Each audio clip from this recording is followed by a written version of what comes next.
Ladies and gentlemen, hi there. Hello, and how are you doing?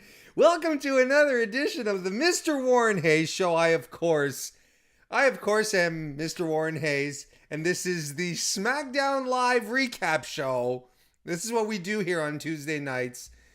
Yep, this is the SmackDown Recap Show for the June 4th edition of the Blue Brand, WWE's Blue Brand show. Boy, oh boy. First and foremost, I would like to point out that I just realized that this was not the T-shirt. This is why I was chuckling when I came online. This is not the T-shirt I wanted to wear because I feel like I've got lighting set up and everything's sort of very, very, very white and stark in the back, and I was like, I need to do some contrast. And I have this is my T-shirt, and there's little anchors on my T-shirt. Hang on, let me show you guys properly. Look at that. Can we see they're like little anchors. Little pattern here. It's a super soft, very comfy shirt. Don't get me wrong. But when I pressed like the start intro, I was like, shit, I didn't change my T-shirt. Oh, there we go. What are you gonna do? You're just gonna have to glare into the stark whiteness of my T-shirt. My cap isn't white, but it's very pale. My skin is pale. Like albino Warren evening tonight. Glad all of you could make it. I'm talking about this. Talking about showing off stuff because I do this live, showing off my T-shirt. I do this live on video, if you want to believe that, every Tuesday night, 10:30 p.m. Eastern on youtube.com/MrWarrenHayes. I do this for a multitude of people who come and join. Maybe not a multitude, might be an overstatement, but I do this indeed for quite a few people. Because we do this live and people decide that after the show, might as well come over and jump in and join the Mr. Warren Hayes show. Come and chat here, and we've got a bunch of people here this evening, such as Kristen Ashley, who is here with us this evening, JPQ as well, Maven Glean, Bryant Payne, Michael Stepney is here as well. We have Robert Larry, how you doing? We have Rachel Jade 100, who is here as well. CM Phil has joined. Richard Storm.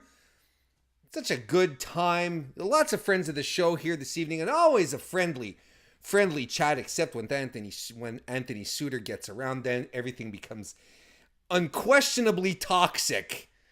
So, thank goodness that son of a bitch isn't here. But thank you all for joining live, and maybe you're watching this also on demand later on YouTube or at your own leisure, and that's fine, and I appreciate that as well. Thank you very much. But whenever you're watching, if you're watching this live or if you're watching this later, do think about giving the video a thumbs up. That's something I appreciate. That's something that makes me happy. That not only does it show to me that you're like, hey, this is pretty good, Warren, good job, but at the same time, it shows YouTube that you also like it, and we are able to branch out and reach out to new people, and just have Warren Hayes be discovered by other folks, like-minded individuals who enjoy the great sport of professional wrestling. So there we go. So and maybe you're not even watching this. Maybe you're listening to this because the Mr. Warren Hayes show is also available on podcast applications, on your favorite podcast app, whether it be Apple Podcasts, because now, hey, Apple is splitting up all their things. Goodbye iTunes. It's about 10 years too late, but I mean, better late than never, maybe. Man, iTunes sucked. That was a terrible app, and it had been for years, and it was about goddamn time they got rid of it.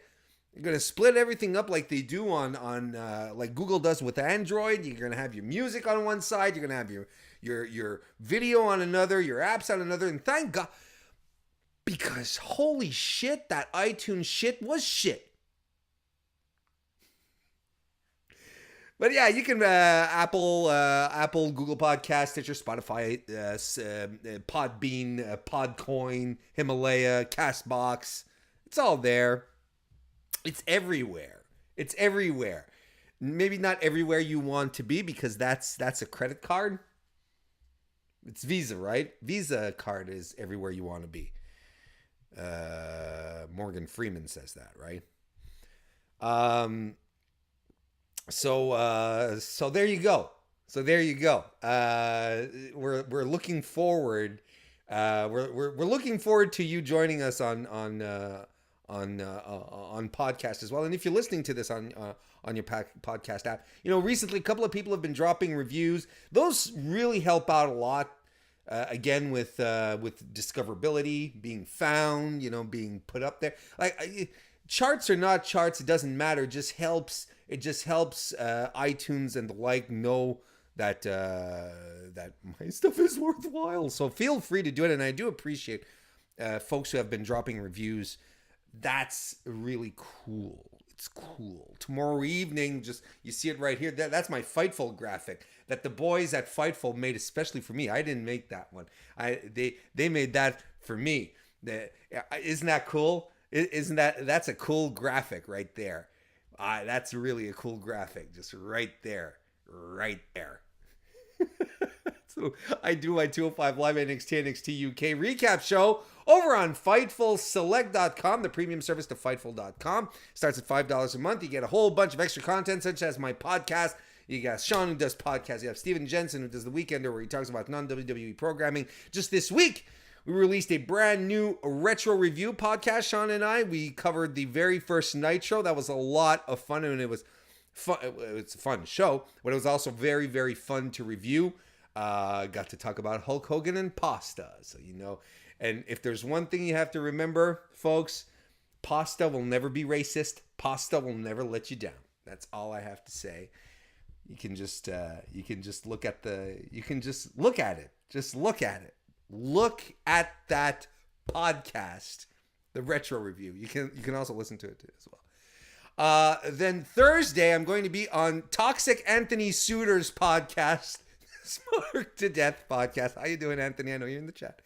Are going to be joining Anthony there with JPQ, where the Blazer Bros are going to be back together. And we're also going to be joined by Kelsey of the Two-Faced podcast, and she and us, all four of us, we're going to be discussing the last stretch of the Best of the Super Juniors tournament of New Japan.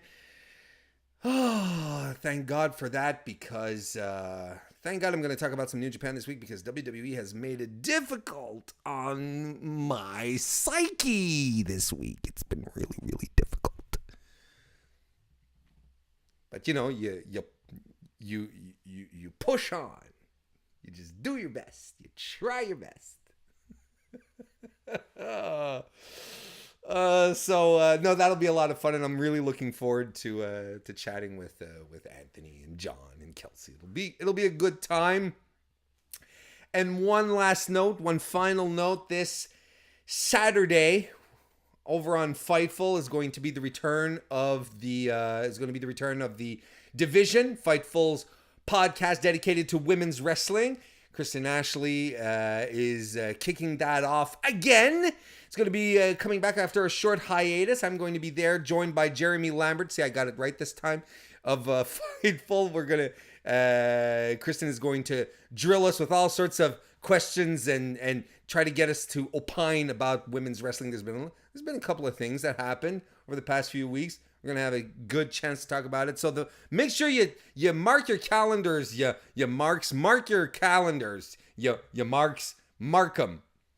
Your calendars this weekend over on Fightful. Be sure to tune in for that. And as always, if you want more women's wrestling coverage, you want even more of it, more, and you want the best women's wrestling coverage. That's just women's coverage.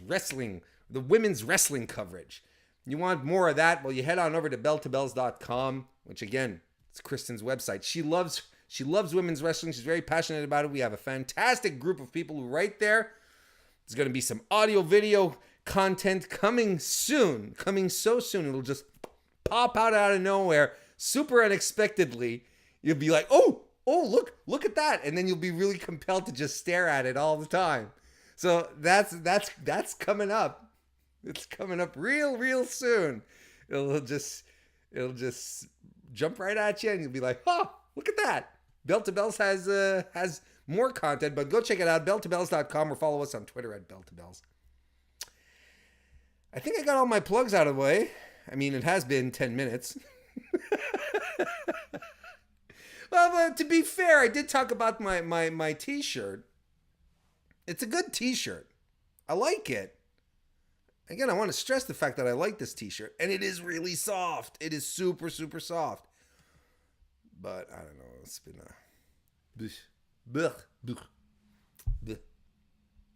just, it's very, everything's glaring tonight. I would have liked something to absorb the light a little bit. Anywho, let's start talking about SmackDown so we can complain a bit. No, Warren. Come on now, Warren. Be a good sport.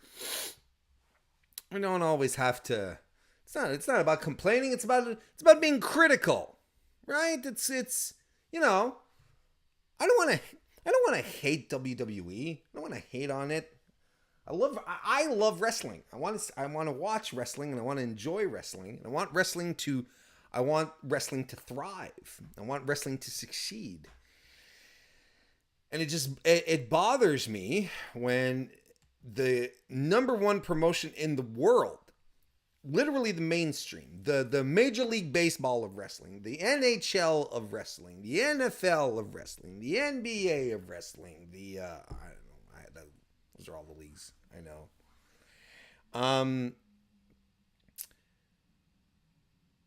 I just want it makes me sad that what is essentially your standard bearer can get its shit together. And it's crazy when there are other promotions out there, and I'm not talking about AEW, I'm not talking about New Japan, much smaller promotions who are able to get their shit together, who have a fraction of the resources that WWE has, a fraction of the roster that WWE has, and are able to get their shit together and put together some really entertaining stuff. And a company the size of World Wrestling Entertainment and the money that they make are completely unable to just to not put out garbage. Of course, we've all been listening to the Jon Moxley interviews recently, the Talk is Jericho podcast and the Wade Keller podcast. These are all insights, right? We all see what's going on. Mr. Moxley is, he's a malcontent. He's happy to be gone. He's airing dirty laundry, whatever. But I mean, it's still, it's still telling, and it confirms a lot of stories that we've heard over the years as to what's going on exactly. And I don't wish ill on anyone, not even Vince McMahon, because I know a lot of people are like, I can't wait for Vince to be gone.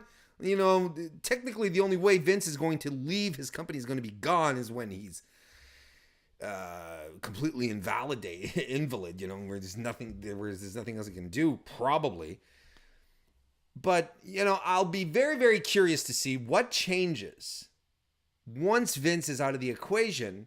Because I'm really going to be curious to see just how much it is 100% Vince that is the issue that ails WWE all that much, or if it's more systematic.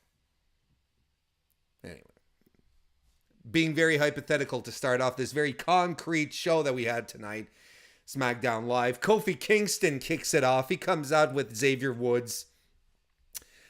Still saw people on my Twitter timeline, or at least, swerving around my timeline, let's put it that way, saying, Kingston has to stop with the pancakes. He's a champion. He should be serious. Yeah, sure. stop doing the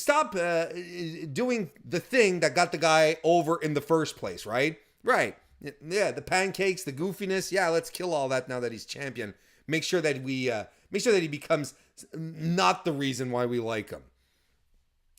Life is full of surprises, he says. He thought he's seen it all, championships, friendships, but he wants to inspire people. And he got to go to Ghana for the first time in like 20 odd years, like a quarter of a decade. He hadn't been there for years because that's his home country. And they actually show a quick recap of him in Ghana with people, doing public appearances, meeting the king of Ghana, which is badass. Everything was badass. It was a fantastic little video, and I was like, why is this video so short? Well, that's because Dolph came out to interrupt. Dolph says that he respects Kofi's journey, but the journey.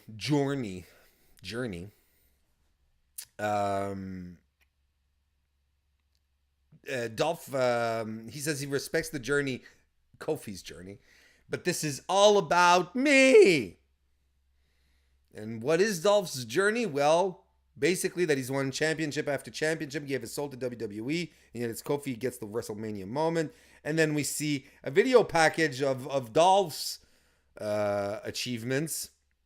Funny, we didn't see much of Dolph in the Spirit Squad during this recap.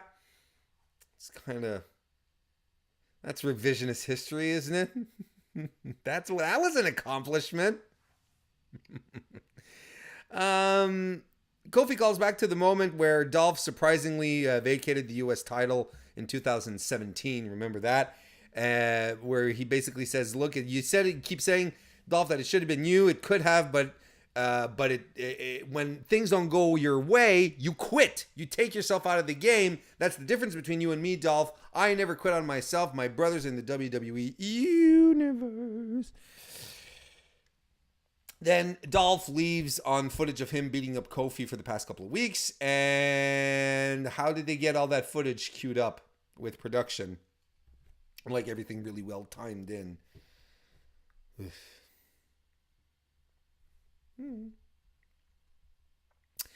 CM Phil in the chat said that video of him in Ghana was beautiful and it looked like a good... It was beautiful and it was a good time. Oh, Blaine is here. Blaine Mendoza. How you doing, Blaine? The world's most handsome mod, by the way. Blaine says WWE needs to compete with itself. NXT is kicking the shits out of Raw and SmackDown Live.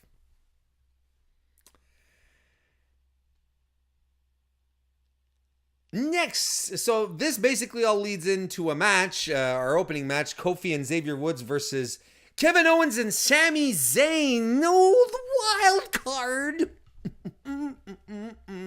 Wild card. Sami Zayn is on Raw, but he's now on SmackDown because of the wild card.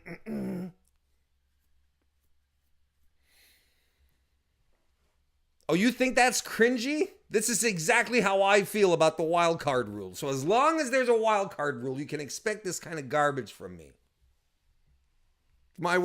It's my way of protesting.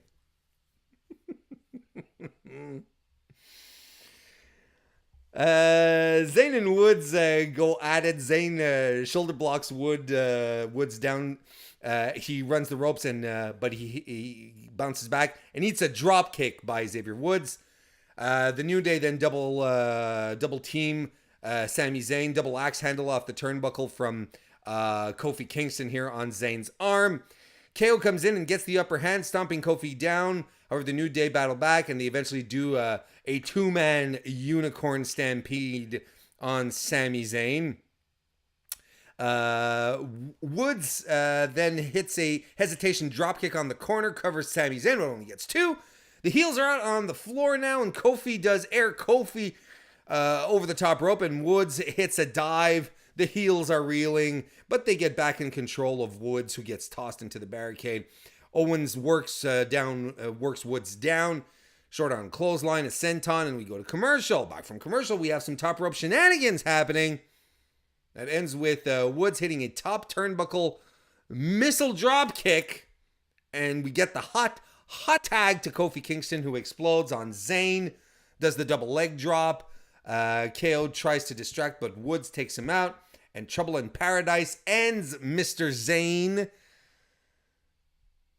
And after the match, Dolph blindsides Kofi Kingston out of the audience with a super kick. And he super kicks Woods as well. And he just saunters off. So, yeah, this was okay. It was short. It was predictable. Nothing out of the ordinary. But, everyone did what they had to do here. It just, it was okay. I mean, I wasn't blown away. But it was okay. Yeah.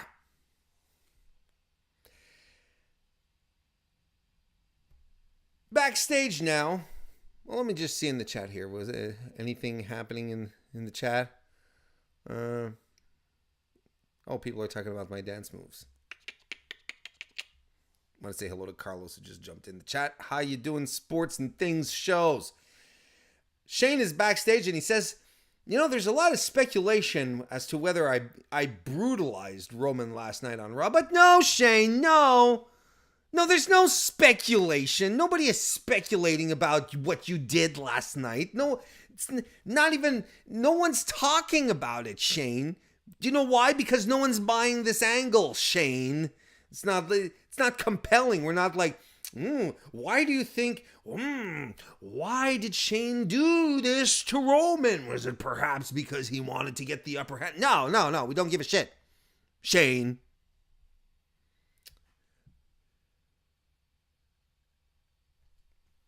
I want to say hello to Thomas Middach and Shane McMahon, who pops into the chat. Just when I'm talking about Shane McMahon, I feel like Shane McMahon popped into the chat last night, just as I was talking about Shane as well. This is kind of it's scaring me now at this point. Bob Aruski's here as well. How you doing, pal? A moment of bliss occurs with Alexa Bliss coming out saying that she's a wild card, of course. But you can plan your wild cards because this was announced last night. So wild cards aren't necessarily surprises. They can be planned. She calls Raw the most prestigious brand in all of WWE. So of course it's a heel that's calling Raw the most prestigious brand, right? Of course it's a heel. Anyway, she has a guest. One named this guest is named Bayley. She's the SmackDown Live Women's Champion. I don't know if you guys heard, but yeah, that's happened, and it still makes me very happy. Bayley comes out. She sits down. Alexa has a moment where she doesn't like her coffee, and she gets the intern to go get her another cup of coffee, which she takes a sip of, and then she sends him back to put it in her cup, as she says. And as they're waiting, Bayley's like, "Come on, man, ask me some questions." Alexa's like, "Rude!" And then they start jaw-jacking at each other because, yeah. And then, Alexa starts putting over her accomplishments when she was on SmackDown Live. She said she held the title twice. She defended it in a steel cage, and the title meant something when she was champ. Alexa gets her coffee back, and Bayley slaps it out of her hand. And Alexa took offense to that. Then this brings out both Carmella and Charlotte Flair, who are both in their gear as well. I forgot to mention that Alexa Bliss did come out to do the interview in her gear. So everyone is in a gear. Everyone is geared up. They're pedal to the metal geared up. I don't know what I'm talking about. I don't know cars. How do cars work? I know there's gears in cars. You press. Do you get geared up to use a car? Do you gear your car? I don't know. I just don't know. Let's talk about quality footwear for hiking. Then yeah, I have some pro tips for you. We can talk about resin soles as opposed to rubber soles. We could have a good discussion on that. Waterproofing. But cars, look, there's a thing that you put the gasoline in, and then you use a key to turn it on, and then you push pedals to make it go forward and to stop it. That's what I know about cars.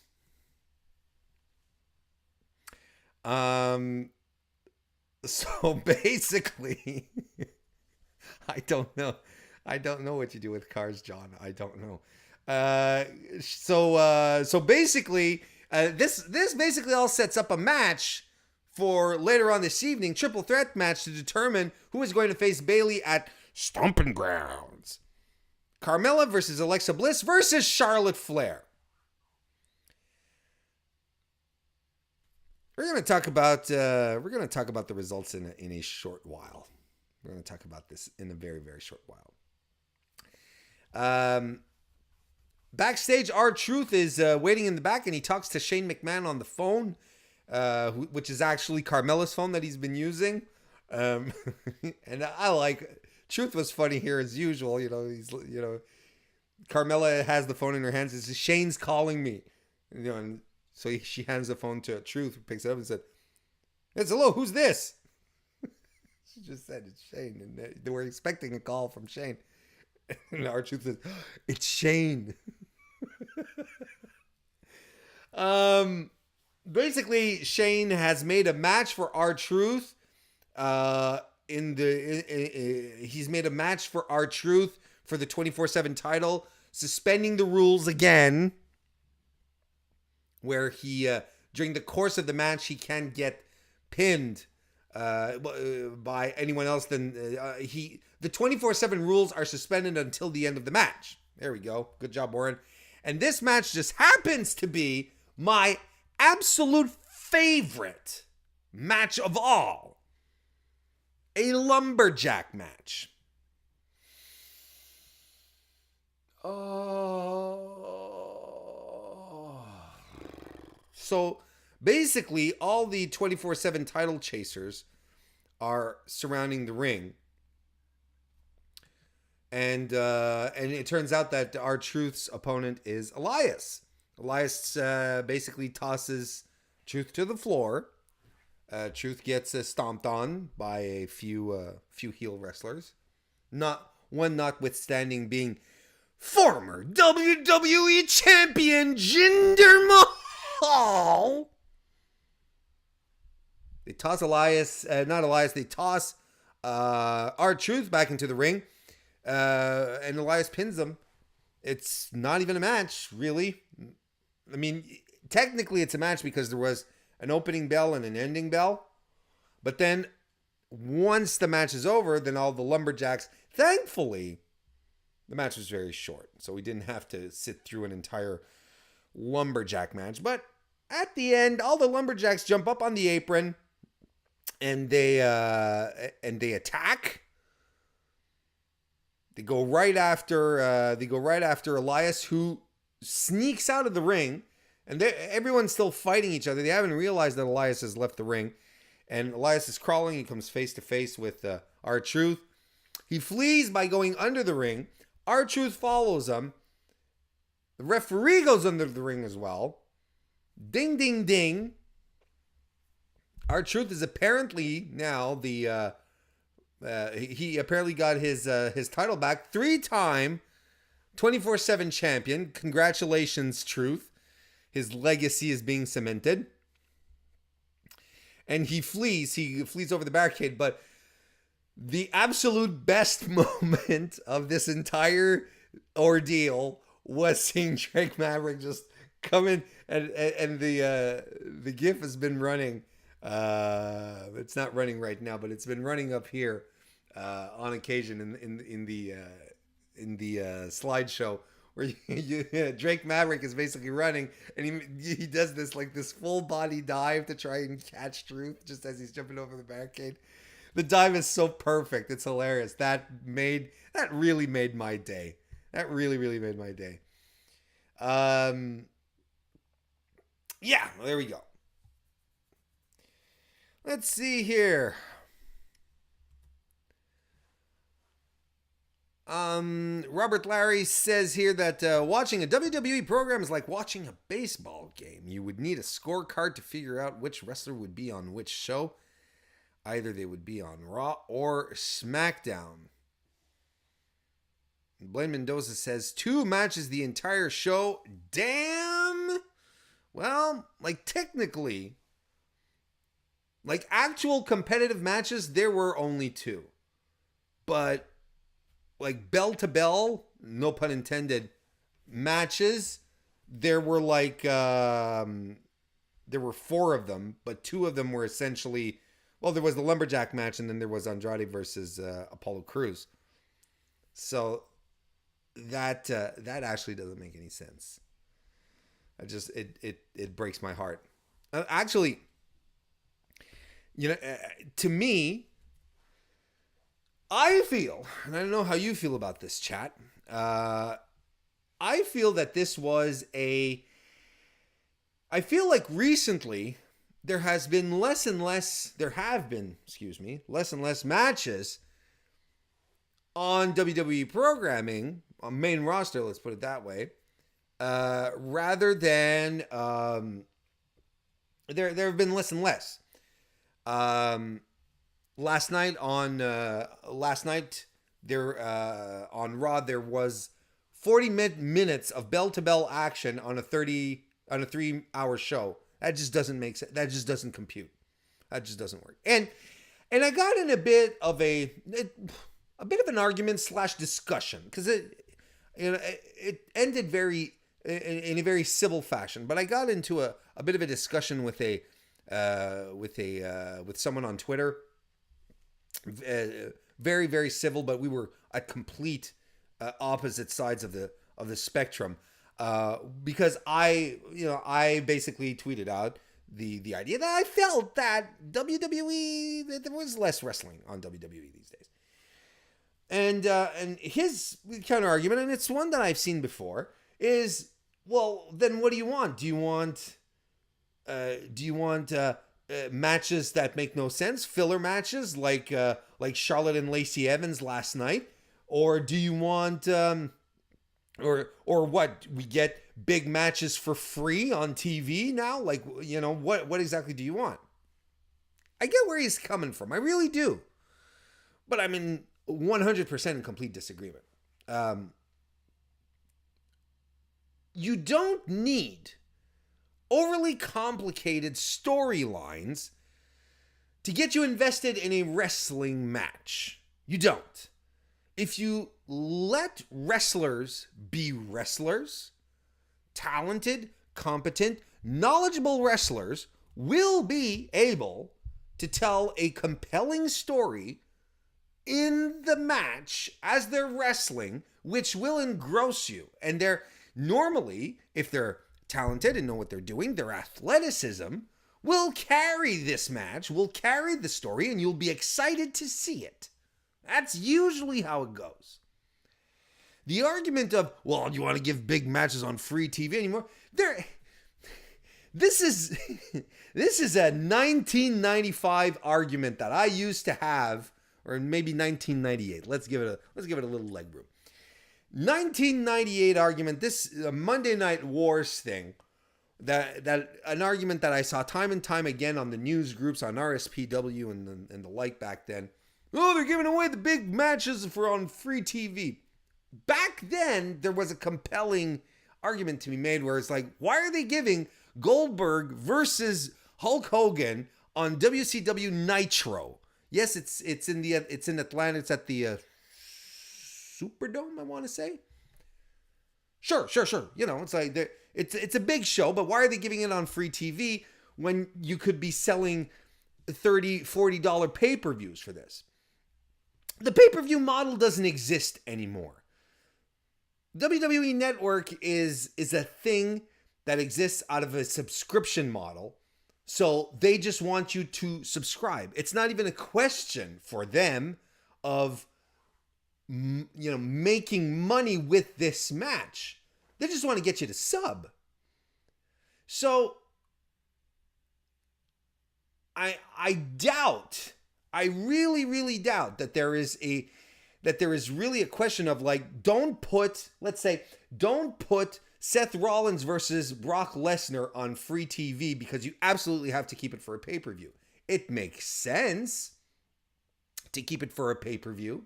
It makes sense because pay-per-views are supposed to be big events. But you could put it on free TV and not destroy your business either.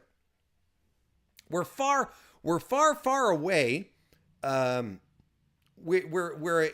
a far cry away from an era where giving big matches on television is a detriment to your business. But besides, say it again, let talented wrestlers tell a proper story in the ring, and people will get behind it. Now, I get all the arguments all the time. What about 205 Live? 205 Live, I'd say the problem goes deeper than just the talent. WWE should show some proper love for the cruiserweights. That would help a great deal to get the brand over. But I remember last year, two fairly unproven commodities, one known as Mustafa Ali, the other one known as Buddy Murphy, putting on a hell of a match last year that got the people up on their feet and cheering. And there wasn't that much of a storyline outside the fact that they just wanted to fight each other. Because in 205 Live, storylines they last about 2 to 3 weeks, a month at most. There wasn't much to it. I remember earlier this year, Rey Mysterio and Andrade Cien Almas were plopped in a match together, like in January, February this year, without any build-up, without anything previous to that. But man, what a match! What an incredible match! And it was so good, the storyline kicked off from there.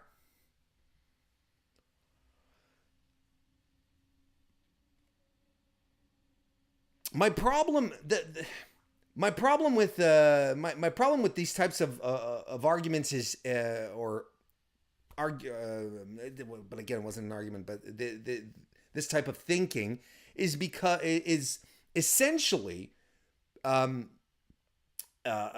we have a tendency to depend so much on writing and stories now that when we do see two wrestlers pull something out of nowhere and amaze us, then we're like, well, this is lightning in a bottle. This is once in a lifetime, or at least, something unique that we don't see every day. But we can see this every day. We do see this every day, especially if you go to indie shows where there is no long-term storytelling. Where it's basically like, well, let's just jump in the ring and maybe cut a promo before the match and do our best to do something fun in the ring. That's what wrestling is. That's exactly what it is. When you create long-term storytelling, then you are building to a blow-off. You are building to something bigger. So when you do have the luxury to create long-term storytelling, do feel free to take advantage of that very privileged position you're in. But it's not entirely necessary. And another compelling argument, and another compelling argument that can be made as well, is that right now WWE is sitting on dozens and dozens and dozens of wrestlers every week that don't get on television because of stupid shit storylines like the wild card rule, which are actually taking time away from people that we would really like to see. Why is Aleister Black still cutting promos and not black massing the shit out of people every week? Why isn't Buddy Murphy on television, or Cedric Alexander for that matter? Why aren't they on television this week again? Why isn't Shinsuke Nakamura on TV? Why isn't Rusev on TV?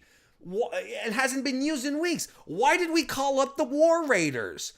onto Raw? Where are the Raw tag team champions? We didn't even see Daniel Bryan or Eric Rowan tonight. Where was Asuka, Kairi Sane? They were supposed to do something fantastic.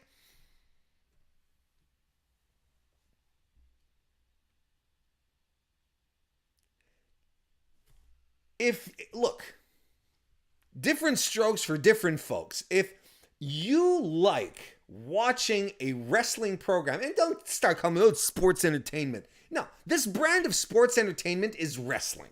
You don't turn in, if you tune in to wrestling, to a sports entertainment program, to watch people cut promos on each other for 10 to 12 minutes at a time, if you're tuning in to watch, well, good for you, but that's not what this type of sports entertainment is.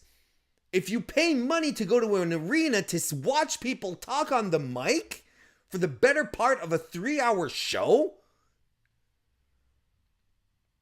well, good for you, but it doesn't make sense. Technically speaking, that's not why you're paying. That's not what you're paying for. You're paying to see competitive matches of sports entertainment in a ring. You're supposed to be looking at feats of athleticism and combat and preordained combat sports. That's what you're paying to see. You're not tuning in to watch 2.5 hours of hype. That's not why. Because if you just tune in just to watch people spout scripts at each other, you'd be better off watching, flipping on Netflix and watching just about anything else.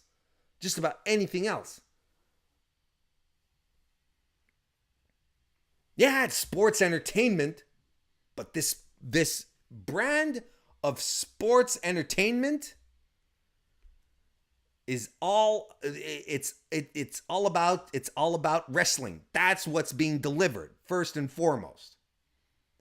So when they do shit like tonight, it gets me angry. It makes me very, very frustrated, and it really does deflate me.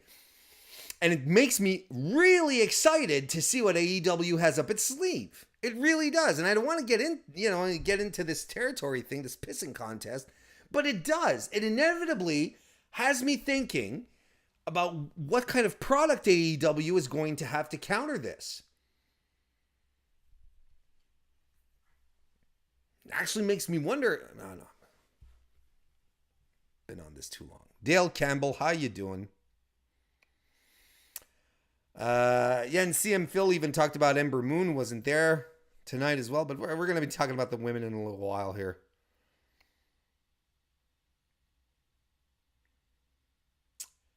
Carlos said, for anyone who hasn't seen it, Mike Kanellis basically confirmed that he and Maria are gone after next week. Really? On Twitter? Carlos, if you have the tweet there, feel free to drop it in chat because I'd like to see that. I haven't seen it. And Shane McMahon says, I tune into WWE to get hyped about the Secret Life of Pets 2. Let's go. Okay, back to talking about wrestling here.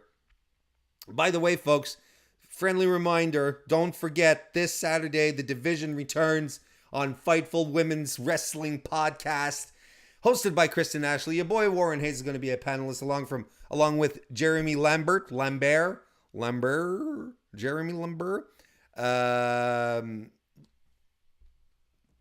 forget, it's all going to be there. Fightful this weekend on Fightful.com. Don't miss out. The return after a short hiatus is going to be a good time. Shane McMahon comes out and reveals another wild card. And this wild card is the Revival. They recap what happened last night. He talks about dogs and dogs being rambunctious. And what do you do when a dog that you're trying to train won't listen? You snip off his testicles. You neuter him. There's a lot of balls. They're talking a lot about balls on WWE over the past couple of nights. We had a nice little testicle tirade last evening between Triple H and Randy Orton, and tonight Shane McMahon is Shane's talking about scrotums this evening and lack thereof. Anyway, Roman Reigns comes to the ring. He Superman punches the Revival, but he gets claymored by Drew McIntyre. Wild card. And this sets Roman, and then Drew sets Roman up for another Shane spear. You know what? I don't give a shit about this. This is boring as fuck. And ladies and gentlemen, I said it last week, and I will say it again this week. If there is one single thing that the wild card rule is proving to us, is how important the brand split is, so that we can get breaks from certain people and certain shitty storylines. The Shane Roman story has been on every episode of main roster programming since Money in the Bank is concluded. It's been on every single one. And no, the answer is not to end the brand split and smush everyone back together. Because you're still going to keep that problem. You're still going to keep up the exact same problem. It's going to maintain in fact, you're going to be giving WWE free reign to just put always the same dozen or so people on TV all the time. So no, I am really, this is no secret. I hate the wild card rule. And just seeing this again tonight, this was a hard sell. This is the hard sell to make sure we do get it, that Shane McMahon has a chance against Roman Reigns. And it was exactly the same type of setup as it was last night. Aside from the fact that Roman and the Usos actually had a match, against the Revival and Drew. But it's the same outcome. The exact same thing. We're left with the exact same visual. Shane McMahon standing tall. It's fucking stupid. It's enough. Enough. Do we have Sean Ross Sapp in the chat? Oh boy. Jason PS3, how you doing? Also joining the chat. Export is here as well.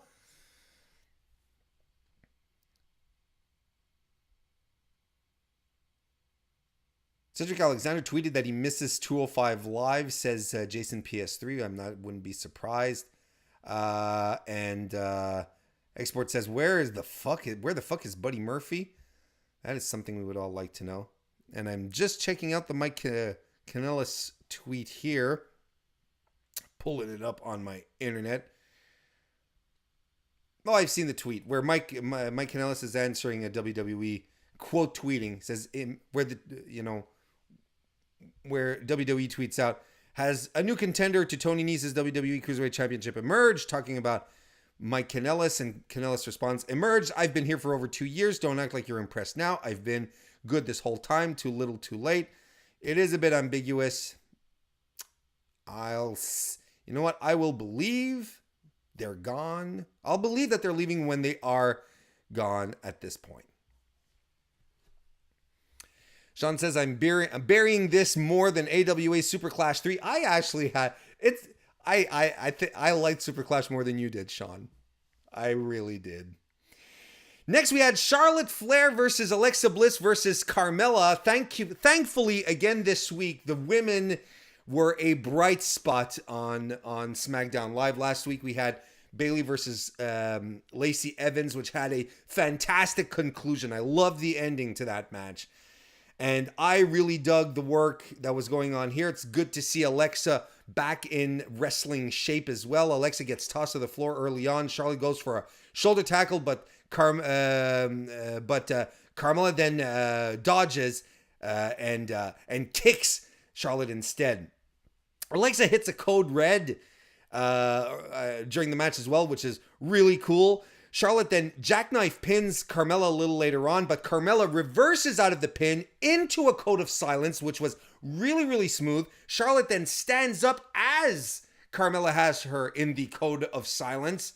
But Carmella then is able to roll her up for a 2 count. There's a bit of a miscue between Alexa and Charlotte as well on an arm drag reversal, but we'll forgive them. We'll forgive them, especially in the context of the evening. Carmella kicks Charlotte a couple of times. Charlotte eventually rolls out of the ring. But Carmella takes her time to taunt. She's or at least showboat a bit, and I'm like, no, dude, this is an opportunity. This is a number 1 contendership match. You stay on them, but then you understand why she was doing it, because Fire and Desire, Mandy Rose and Sonya Deville started coming down to the ring, and that distracts Carmella, who gets taken out by Alexa. But then Charlotte goes to work on Alexa, chopping her on the outside. We get back from commercial, and really nice shit pal moment here where Charlotte is on the top turnbuckle, and the gif has been running here on the little slideshow here this evening if you've been paying attention. Charlotte is on the top turnbuckle. Carmella head scissors Charlotte up on the top rope. She being Carmella crunches up. She kicks, right? She kicks Charlotte a couple of times across the head, crunches up, couple of punches, and then Rana's Charlotte off the top turnbuckle. I mean, come on. Why are we still sleeping on Carmella? She hits a Bronco Buster on Alexa, but Charlotte comes in, cuts Carmella down, and goes for a figure 8. And as she has the figure 8 locked on, Carmella Alexa Bliss goes to the top rope, hits Twisted Bliss, lands precisely right on top of Charlotte. That could not have felt good. She covers Charlotte, but Carmella breaks up the pin at 2.9. Charlotte hits natural selection on Alexa, and Carmella breaks up the pin again. But this all comes to a crashing halt when Sonya and Mandy distract Carmella, which allows Alexa Bliss to hit the DDT and get the big win. Okay. Look, I've said my piece once again about the wild card rule. The problem here is that I like Alexa Bliss, okay? I like her. I really do. I enjoy her. I don't have a problem with Alexa Bliss. I didn't have a problem with any of these women here tonight. I thought they had the best work. They did the best work of the night right here. I have not the only problem that I have here is in the booking. And this is outside of Alexa. It's outside of Charlotte. Why do you feel compelled to bring someone from Raw onto SmackDown who already has the most stacked women's division between both brands? Why do you feel compelled to bring Alexa over to have her be in a number 1 contender spot when you have Ember Moon, when you have Asuka, Kairi Sane, Mandy and Sonya? Mandy is relatively credible. She could have been a first title defense for Bayley. That would have been fine. And it probably could have worked a really good match together as well. Why do we bring someone in from Raw to do this? Especially since Alexa is already in a nice, nifty little storyline over on Raw where you're not quite sure she's a babyface, you're not quite sure she's a heel. That little thing with Nikki Cross, which will eventually blow up. Why did they do this? Oh, it's going to good first defense for Bayley against a former champion. Bayley didn't need that. They could have put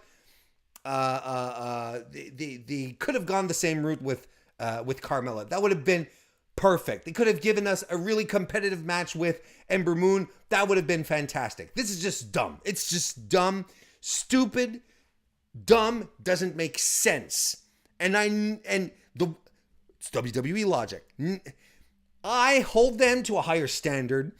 I hold WWE to a higher standard. I want my shit to make sense. I want things to be able to go from point A to point B in my mind without having to make up excuses or try to create some lore around it myself so that it makes sense. This doesn't make sense. I hate this. I really, really hate the wild card rule. Good on Alexa Bliss. Good on the women tonight. Don't get me wrong. And Bayley versus Alexa. Well, I mean, this is a throwback to the feud that essentially killed Bayley's character, 2 years ago already. I mean, that's where we're at now. So, Bayley's going to get her win back. I don't care about Bayley getting her win back. Care about creating new women, new stars. Or using the stars that you already have. It's not even... You have Asuka on your roster. Why aren't you using her?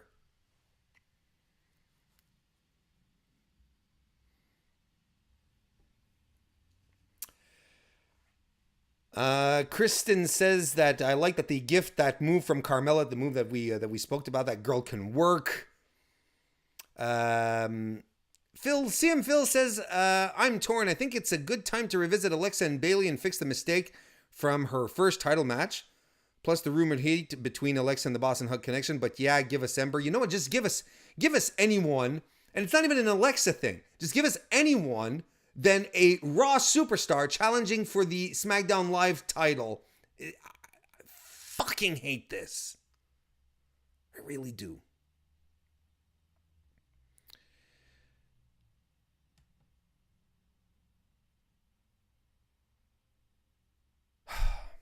Robert Larry says, just like Becky, Bayley needs some fresh competition. Instead, both Bayley and Becky are going to defend their titles against the same women every time. Wake up, WWE. Thomas says, Carmella has become one of the better performers on the female roster. Yes, she has. Ever since she dropped the SmackDown title, we've been like, wait a minute, what have they been doing? And JPQ says, good night for me. Good night for me to be wearing my Frankie Goes to Hollywood relaxed t-shirt. Jeez Warren.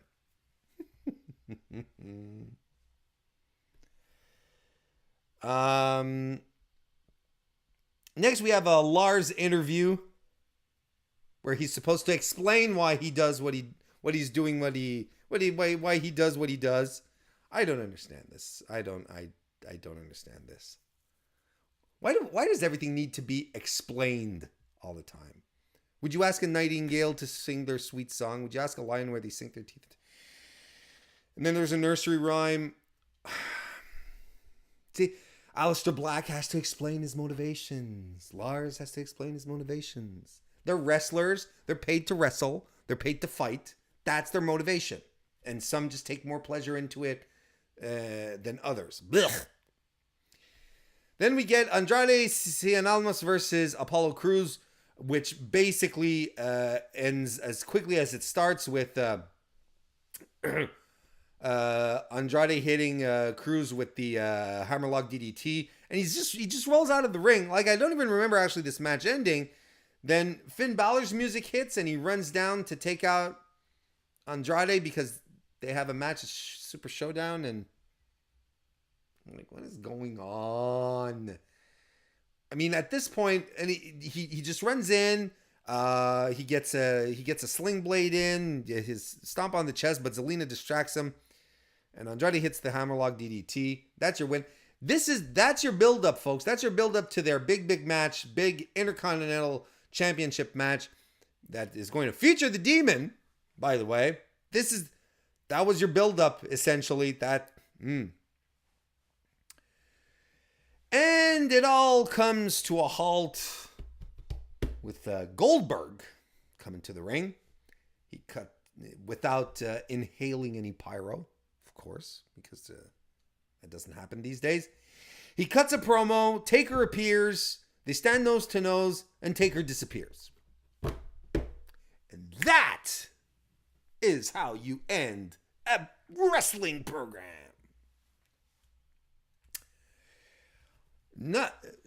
Look, if you'd given me Goldberg versus Undertaker even 10 years ago, I would have been excited. But I can't get, look, and everything about this, the Super ShowDown is, I'm not going to be watching it. I don't think it's a good idea. I think it's a terrible, I don't think it's a good thing. I don't think it's a good thing. It's not a good look for WWE. So there's nothing about the show that excites me. And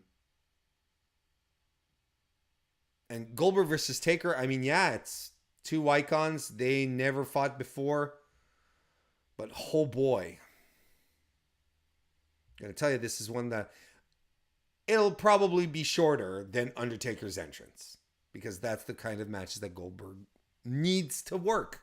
He can't work long matches.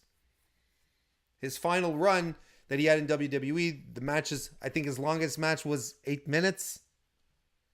That's what you have to do with them. The longer it goes, the longer a Goldberg matches goes, the more of a detriment it is to him. Anywho. But I mean, good for them. And I mean, look, if you are excited to see Undertaker and Goldberg fight in a ring in 2019, I'm happy for you. I really am. And it means that WWE is creating programming that is tailored for you. And ultimately, that's really all that matters. If you're happy with this and you're enjoying it, that's fine. But as for me, this is not my deal at all. This is not my deal. I will say, however, though, if I'm going to make one prediction, a single solitary prediction regarding Super ShowDown, I think Brock Lesnar is going to cash in, but he's going to cash in on Kofi Kingston. And that is going to set up a come from behind, a babyface, a Kofi against all odds match for SummerSlam, which will make sense because Kofi is a believable underdog babyface as opposed to like Roman Reigns. And it's something that people will be able to get behind. Brock will hold the WWE Championship instead of the Universal title. I think there's a big swerve coming, folks. And if that happens, if that happens, it's a cool trajectory. I dig it. I like it. Well, folks, we're going to wrap this one up. It's about time to say goodnight. Good night to all of you. Thank you very much for tuning in live and whenever you're doing it, whether it be on your podcast applications or on YouTube later on. I appreciate it a great deal. Remember, don't forget tomorrow evening, Wednesday, 10 p.m. Eastern, I'm over on Fightful Select to do my NXT 205 Live NXT UK recap show. So that's always a good time. Be sure to subscribe. And then Thursday over on youtube.com/smarktodeath. Me, Anthony Suter, JPQ, and Kelsey are going to be talking Best of the Super Juniors. We're going to wrap that one up because it's been some exciting shit, folks. So guys, gals, and everyone, I was going to say everyone in between, but that doesn't make sense. Everyone who joined here this evening, thank you all so much for popping in, and I will see you next time.